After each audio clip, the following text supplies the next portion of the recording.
तौबा है, तौबा है, तौबा ही हो गई अब तो वाकई। इतना बड़ा घर और खाने को कुछ भी नहीं। क्या हुआ? क्या हो गया मम्मी? अरे भूख लग रही है, सुबह के 2 पापे खाए में भूख लग रही है अब। वैसे भूख तो मुझे भी लग रही है। आंटी ने यकीनन कुछ ना कुछ बनाया होगा, मैं अभी लेकर आती हूँ। अरे कहाँ जा रही हो? किचन में इतना बड़ा ताला लगा हुआ है उनके मुंह जैसा। क्या? और क्या, किचन में ताला लगा कर गई है, फ्रिज को लॉक कर गई है। अरे और तो और वो जो बास्केट रखी रहती थी ना फ्रूट्स की टेबल पे, वो भी उठा के अपने कमरे में रख ली तुम्हारी मक्कार सास ने। है क्या दिमाग खराब हो गया आंटी का? मैं अभी बात करती हूँ। किससे करोगी बात? घर में है कौन? बाय बाय कर रहा है सारा घर। ये क्या बात हुई? वो घर पर नहीं है तो क्या हर चीज पे ताला लगा कर जाएंगी वो?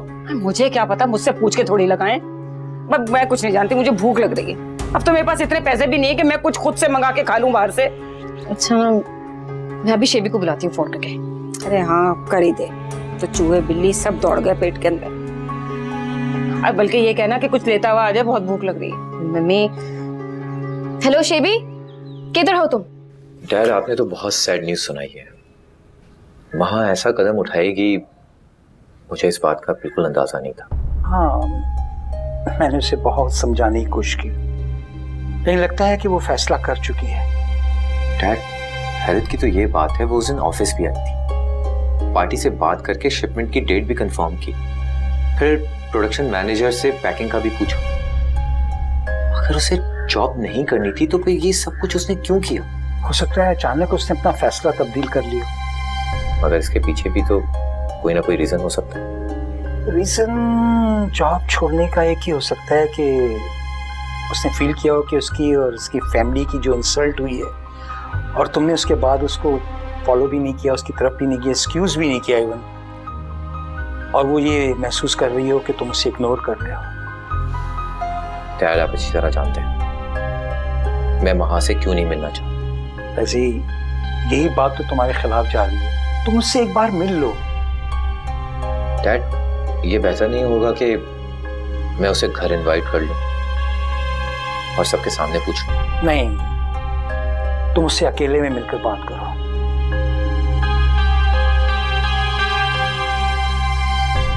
Okay dad.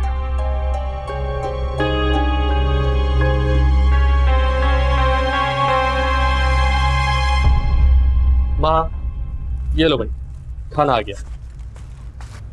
ना सब कुछ क्यों ले आए? मैंने तो सिर्फ बिरयानी मंगवाई थी। कैसी बातें कर रही हो माँ? अब जब खाना बाहर से आ रहा था तो हमें सब कुछ आना चाहिए था ना। बिरयानी, टिक्का, कढ़ाई सब लेकर आया हूँ मैं। इतनी फजूल खर्ची करने की क्या जरूरत थी? माँ अपने पे फजूल खर्ची नहीं होती, और ऐसी फजूल खर्ची तो तुम भी करती रहती हो। चलो इसको जल्दी से निकाल के लिया वरना ठंडा हो जाएगा। अच्छा सुनो, दादो, तायाबू और ताई अम्मी को भी बुला लाओ ना, साथ खा लेंगे। ये भी ठीक है। ओए होए होए होए होए, क्या शहाना दावत हो रही है इस खुशी में भाई। तुम्हें इससे मतलब? लगता है बहुत माल आ रहा है मैडम के पास। बहुत आया हो या कम, लेकिन हक हलाल का है, चोरी का नहीं। हाँ ये तो अल्लाह ही बेहतर जानता है कि कैसे कमा लिया इतने कम अरसे में तुमने इतना पैसा। शुएब अपनी बकवास बंद करो, जा यहाँ से। तुम्हें की मिर्चें लग रही हैं भाई, तुम्हें तो कुछ कहा ही नहीं है मैंने। मुझसे कहो या माहा से, बात एक ही।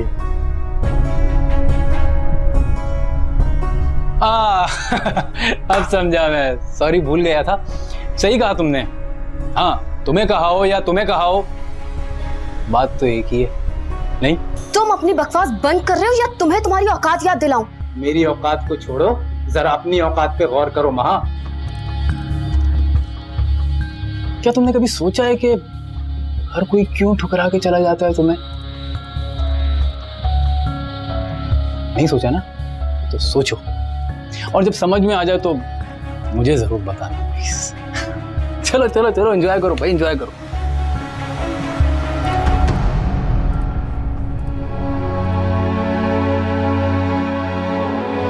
हाँ तुम तो जानती हो ना कैसा है, इसकी बातों को इग्नोर करो।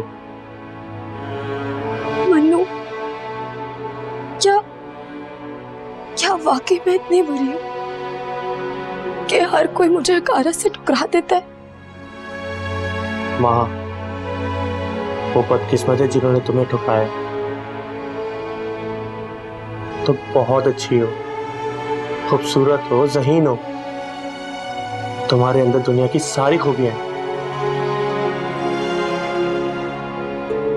बस देखने वाले की नजर होनी चाहिए। शोएब मुझे क्यों बार बार जलील करता है? महा, वो तुम्हें जलील नहीं करता, सिर्फ पछतावा जाहिर करता है जो तुम्हें छोड़ के उसे हो रहा है। तुम्हें किसी ने नहीं ठुकराया। फैजान वाले वाक़े में एक मिसअंडरस्टैंडिंग थी जिसकी वजह से सब कुछ हुआ। और शेबी से रिश्ता ना जुड़ना तुम्हारे हक में बेहतर है। तुम खुद सोचो,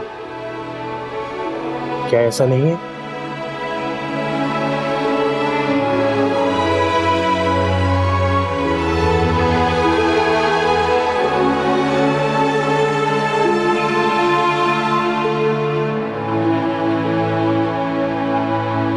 बेटा, जो कुछ भी हुआ इसमें महा का कोई कसूर नहीं था,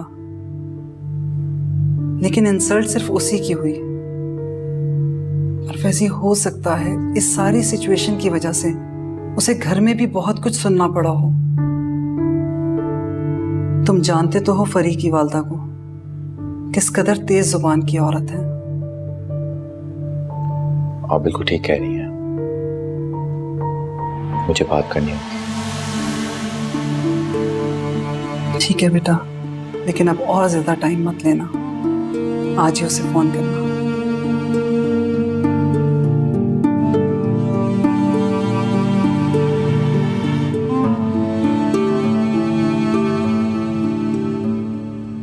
बेटा, तुम उन लोगों की ज़हनियत से वाकिफ तो हो, फिर भी उनकी बातों को दिल से लगा लिया। दादो, उसने मेरा अच्छा खासा मूड खराब कर दिया। अपने आप को नहीं देख रहा। शादी वाले दिन कितनी बेइज्जती हुई है उसकी, लेकिन उसके बाद भी। अरे वो तो सदा का ठीक है, कभी गलती मानी है उसने? जरीना और उसके बच्चे तो खुद को गलत समझते ही नहीं है, और दूसरों पर कीचड़ उछालना तो उनकी पुरानी आदत है। अच्छा बस टेंशन मत लो तुम, मैं दूध गर्म करके लाती हूँ, पी लो। मेरी औकात को छोड़ो, जरा अपनी औकात पे गौर करो। महा, क्या तुमने कभी सोचा है कि हर कोई क्यों ठुकरा के चला जाता है तुम्हें?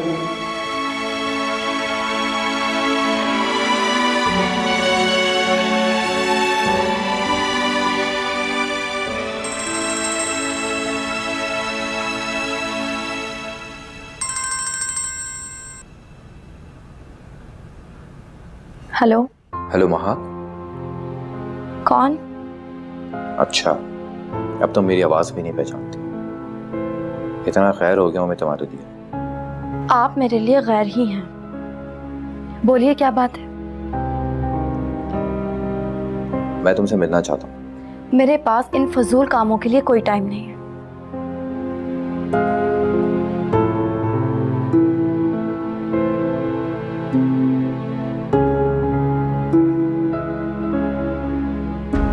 पहले इस घर में कम तंगी थी, जो अब आप जॉब भी छोड़ आए। मैं किसी का गुलाम नहीं हूं, पागल नहीं हूं जो बिलाओ जो मैं किसी की बातें सुनूंगा मैं। अच्छा, तो क्या है आप? हैं क्या आप? ये भी मुझे तुम्हें बताना पड़ेगा कि मैं क्या हूं। मैं बहुत अच्छे से जानती हूँ कि आप क्या थे और अब आप क्या हैं। आपके लिए भी यही अच्छा होगा कि अब आप जान लें कि आप क्या रह गए हैं। तुम अब हद से बढ़ रही हो। तो क्या करूं? क्या करूं मैं? इस घर में ना खाने के लिए कुछ है, ना ही दो पल का आराम। बस सारे दिन घर के काम करो, बच्चे पालो, और कुछ जिंदगी में रह ही नहीं गया। तो और कौन करेगा तुम्हारे काम? तुम्हारा घर है, तुम्हारी बच्ची है, तुम्हारा काम तुम नहीं करोगे तो क्या मोहल्ले से कोई आगे करेगा? अच्छा, ये घर मेरा है ना, ये घर मेरा है ना ही इस घर का सामान। मुझे तो उस दिन से डर लगता है जब ऑनर आएगा बोलेगा निकलो मेरे घर से। चुप, मैं कोई भिखारी नहीं हूं जो मुझे धक्का देकर कोई घर से बाहर निकालेगा। अच्छा, भिखारी कैसे होते हैं? सड़क पे खड़े होके मांगते हैं ना, बस वो दिन भी दूर नहीं है, हम भी सड़क पे खड़े होके मांग लेंगे। मैं बताऊं तुम्हें भिखारी कैसे होते हैं?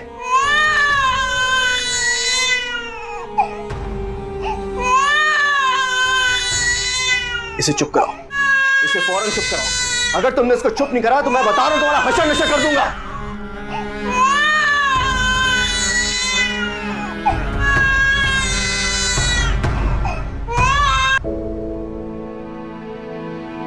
महा, मैंने शब रोज अल्लाह से सिर्फ तुम्हें मांगा है। और मुझे यकीन है अल्लाह एक ना एक दिन मेरी दुआ जरूर सुनेगा। मैंने तुम्हें दिल की गहराइयों से चाहा है।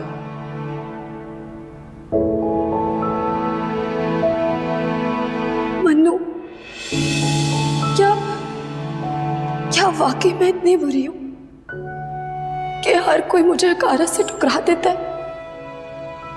माँ, वो बदकिस्मत है जिन्होंने तुम्हें ठुकराया।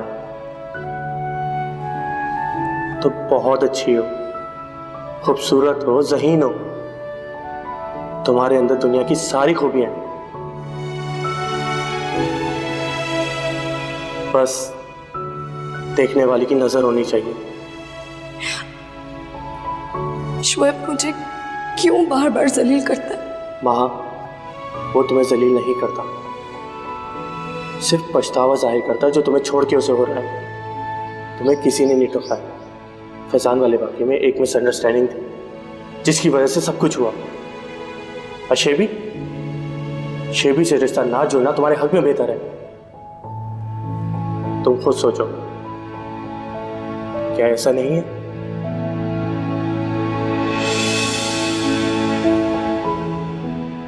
तुम्हारी आंखों में आंसू लाने वालों को कभी मैं माफ नहीं करूंगा।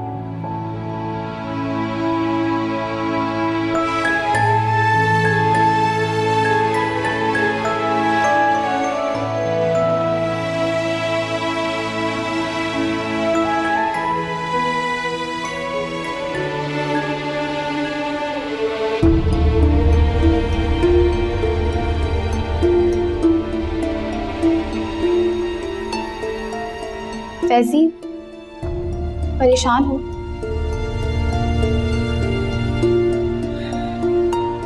नहीं तो हो तो मैं कब से यहाँ खड़ी हूँ, तुमने नोट ही नहीं किया।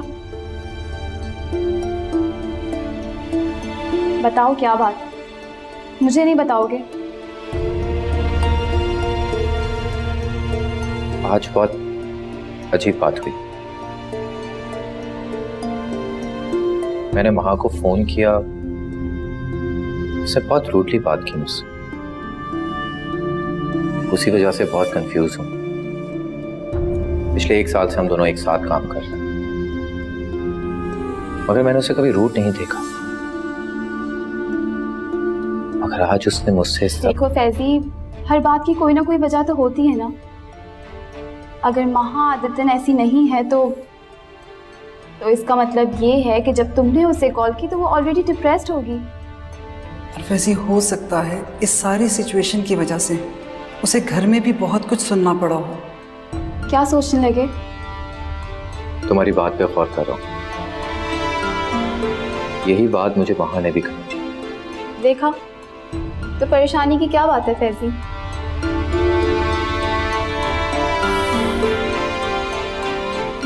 चले अंदर।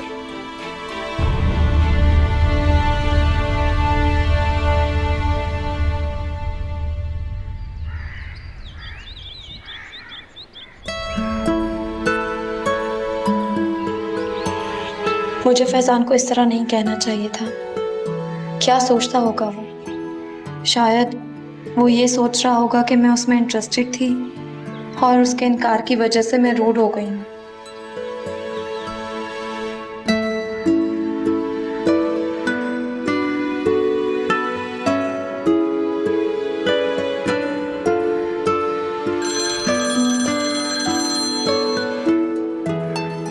शुक्र है महा तुम्हारी कॉल आ गई, वरना तो मैं कल से बहुत ज्यादा डिप्रेस था।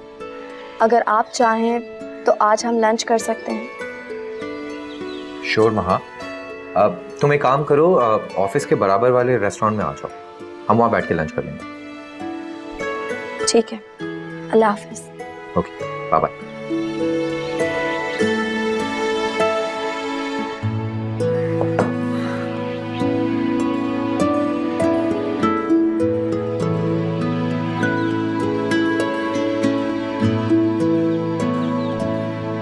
दादू, वो फैजान ने मुझे लंच पर इनवाइट किया है। तो मैं जा रही हूँ। ये तो तुम मेरी समझ में नहीं आती।